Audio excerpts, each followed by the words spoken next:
Is there a correlation between neurodiversity? Neurodiversity? Neurodivergence, I would call Divergence. it. Yes. Neurodivergence and stress response. Yes. So neurodivergence. Let's settle into another topic. So neurodivergence, it's interesting because the language is really changing. We used to talk about individual diagnoses more than anything else. So ADHD, autism, tic disorders, which includes Tourette's. Do you know about Tourette's? That's Yeah. And also intellectual disabilities of various kinds. So they are all types of neurodivergence. And the way that we conceptualise them now, they're not mental health problems at all. They're basically different types of temperament, really. But the reason we call them neurodivergence is that you're kind of at the more extreme end of the kind of the spectrums, if that makes any sense. So I actually have a diagnosis of ADHD, which I got when I was 54, to my then 80-year-old mother's hilarity, because she was like, I could have told you that. When you were 3. ADHD is essentially symptoms or traits of hyperactivity, impulsivity and poor concentration. And so if you think about ADHD, you can imagine that makes it more challenging to kind of manage your stress responses. So if you're someone who is likely to be distracted by all sorts of things going on, you might not notice that the line's coming and get more of a fright. I mean, that's a really silly way to put it. Yeah. But yeah, I mean, there is evidence that people who are neurodivergent are at higher risk of kind of stress-related problems. Well, you can understand why, because if you need to focus on something but you physically can't focus, there's an exam coming up, you're on a time frame, but you keep jumping between, eventually it's going to hit 2 a.m. and you think, oh, and this happens to me. Exactly. So I got diagnosed when I was like 9, 10. Oh, right. But I also got diagnosed with dyslexia. So I got the double pronger, yeah. which is great. Yeah. But that's a definite trait that I've found, is that I will literally leave things until an hour before. Me too. And then be like, shit, I need to do this. And then you hyper focus. Yeah. And that's exactly right. It's have you heard of low latent inhibition? I've heard of it, but you need to explain it to me. It's super interesting. And I went down a little bit of a rabbit hole when I knew you were coming in. I was doing some research. And if you can imagine, like 4 blocks are on the table. So you've got 4 glasses of water here. Someone that is neurotypical, if you tell them to focus on block 2, they'll focus on block 2. And that's what they'll do. Someone that has ADHD goes block 2, block 3, block 2, block 4, block 2, block 4. And they can't really... That's me. Whereas that's me as well. Whereas someone with low latent inhibition, they focus on all 4 blocks at the same time, and they can't focus on the one. And they're analysing everything. Wow. So... Is that more common in autism? Yes. So interestingly, someone with low latent inhibition that has a lower IQ, and when I say lower IQ, kind of normal, almost always results in autistic traits. Interesting. Oh, I'm going to read up about this. So I love learning something new. But someone with an extraordinarily high IQ that has low latent inhibition almost always results in creative genius, because they will analyze everything.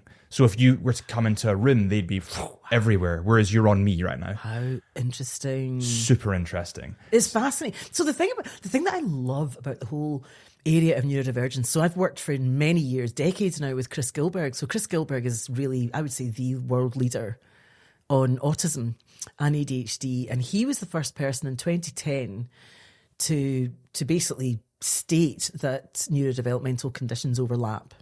And I mean, that was a really, really important thing to say, because it came from all his epidemiology. He had all these cohorts of people who'd been followed up to adulthood with ADHD, autism, eating disorders. And he began to realise that actually they were all interlinked. Yeah. And so what he's developed this approach that we call the essence approach.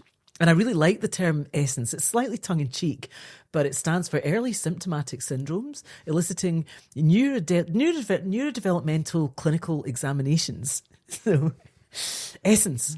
But essentially what he's saying is that when parents or professionals think there's a problem with a child, a developmental problem, and it could be almost anything. It could be, my child doesn't sleep and everyone else's child sleeps. Or my child is already running about and breaking things and is only 11 months old. Why is nobody else's child walking yet? Yeah. Or it could be, why is my child only focused on the mobile above their cot and not giving me eye contact? Probably there's going to be neurodivergence, but you won't yet know what it is. And actually, usually it'll be more than one thing. So people with ADHD often have autistic traits. People who are autistic often have ADHD. It's really quite common, or traits of those. So actually it's all one big kind of genetic lump that's transmitted in families in really interesting ways. So it's been a fascinating area. And since 2010, there's just been such an explosion of research. And one of the really exciting things I think about that area is that neurodivergence can just mean that someone's exceptional. It doesn't necessarily mean that you've got any problems at all. I think that's an issue. Like, I think a lot of people that research this, they see it as a real negative. Yeah. They go, I have ADHD, therefore I can't do That's X, Y, Z. right. Whereas back in the day, you didn't have the diagnosis. Yes. So people with ADHD they were expected to do what a neurotypical person would do. Yeah. And I think people, especially when you've got this social media generation, a lot of people thrive on the negativity again. I've got ADHD, my life's really hard. That's right. And I can't do these things. And I'm not saying that ADHD can't make your life slightly more difficult or challenging, but a lot of the time it's not necessarily a bad thing. Like, dyslexia has led to pattern recognition. So a lot of people with dyslexia will have amazing pattern recognition. My husband's dyslexic, and his recall of song lyrics is quite incredible, and I'm sure it's linked in some way. Yeah. He just maybe he's more attuned to listening because he finds the reading difficult. I don't know, but with I think usually with so-called deficits, there are nearly always strengths on the flip side. Yeah. And I think you're absolutely right, particularly in psychiatry, we have only focused on the deficits. And so, it's amazing if you look on Google Scholar at, what are the strengths of ADHD, autism, etc., you find hardly anything because there's not been the research done. And yet, if you work in this field, it's really obvious that, academia is full of neurodivergent people. Business is full of neurodivergent people. Politics. I was on a cross-party group recently, and there were all these MSPs and, really quite a lot of those, like senior, politicians, senior ministers, for example. It's really quite common for people to be kind of now being quite open about either they're neurodivergent or their kids are neurodivergent. And I don't think that's a coincidence, because often these, I suppose that, these traits that are at the kind of extreme end of the distribution, they often make people exceptional. So do you see it as a kind of extreme deficit? Do you see it as exceptional? And it's probably both in some, in different ways. Yeah, like a neurotypical person couldn't necessarily do what a minorly autistic person could do, or an ADHD person.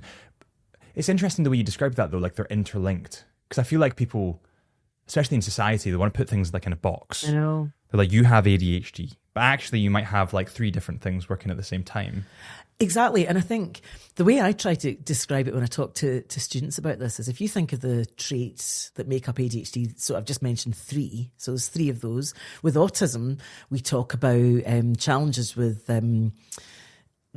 language and social communication and repetitive and stereotype behaviours. And then there's also sensory sensitivities. So there's at least 3 or 4 things that would come together to make you autistic.